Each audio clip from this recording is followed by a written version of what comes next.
Hello friends, இப்போது முன்ஜாமீன் சம்மந்தமான அந்த நடைமுறைகளை அதெல்லாம் சிஆர்பிசியில் பார்த்துட்டு அதுக்கப்புறம் பிஎன்எஸ்எஸ்ஸை பார்த்துருவோம். இந்த சிஆர்பிசியை பொறுத்த வரைக்கும் அந்த ப்ரொவிஷன் பார்த்தீங்கன்னா 438 ஆஃப் சிஆர்பிசி. அதில் மொத்தம் 4 சப்செக்ஷன் இருக்குது. சரிங்களா?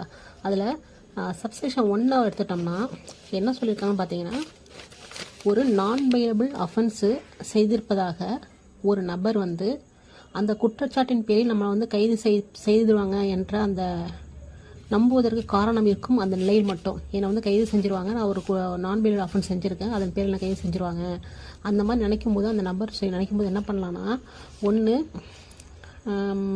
ஹைகோர்ட்லேயோ அல்லது டிஸ்ட்ரிக்ட் கோர்ட்டில் என்ன பண்ணலான்னா, அந்த கைது செய்யப்படும் அந்த நிகழ்வில், அதாவது எப்போ வேணாலும் அரெஸ்ட் பண்ணுற அந்த அந்த அந்த சுச்சுவேஷன்லேயே ஜாமீனில் விடுவிக்க வேண்டும் என்ற உத்தரவிற்காக என்ன பண்ணலான்னா, அந்த 2 நீதிமன்றத்திலும் இந்த செக்ஷன் படி மனு தாக்கல் பண்ணலாம். சரிங்களா? அவ்வாறு தாக்கல் பண்ணும்போது அந்த நீதிமன்றம் என்னென்ன கண்டிஷன்லாம் போடுவாங்கிறத 1 by 1 கீழே சொல்லியிருக்காங்க. அது சப்செக்ஷன் 1 கீழே பார்த்தீங்கன்னா கிளாஸ் 1ன்னு ஒன்று சொல்லியிருப்பாங்க. அது பார்த்தீங்கன்னா குற்றத்தோட தன்மை, குற்றச்சாட்டின் தன்மையெல்லாம் பார்த்துக்கணும். அப்புறம் அந்த நபர் ஏற்கனவே முன்னாடி வழக்கு இருந்துச்சுன்னா அந்த வழக்கு சம்மந்தமாக வேறு எதுவும் வழக்கில் அவர் கன்விக்ஷன் ஆகியிருக்காரா, குற்றம் நிரூபிக்கப்பட்டு தண்டனை பெற்றுக்காரா, அந்த விஷயத்தெல்லாம் நோட் பண்ணிக்கணும். அப்புறம் பார்த்தீங்கன்னா அது நீதியிலேருந்து தப்பிச்சிடக்கூடாதுன்றதுக்காக அந்த விஷயத்தையும் அவர் பார்க்கணும். அவரோட ஆன்டிசிடென்ட்ஸ்லாம் பார்த்துக்கணும்.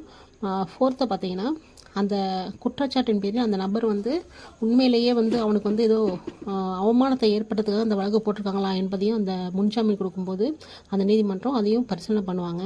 பார்த்துட்டு என்ன பண்ணுவாங்கன்னா, ஒன்று அந்த மனுவை ரிஜெக்ட் பண்ணுவாங்க, முன்ஜாமீன் மனுவை.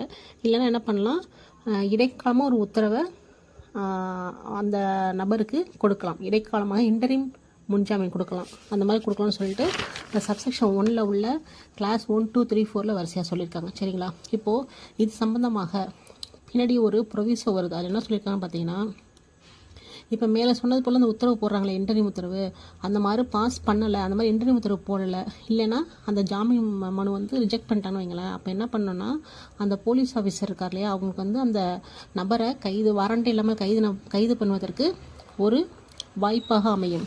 சரிங்களா?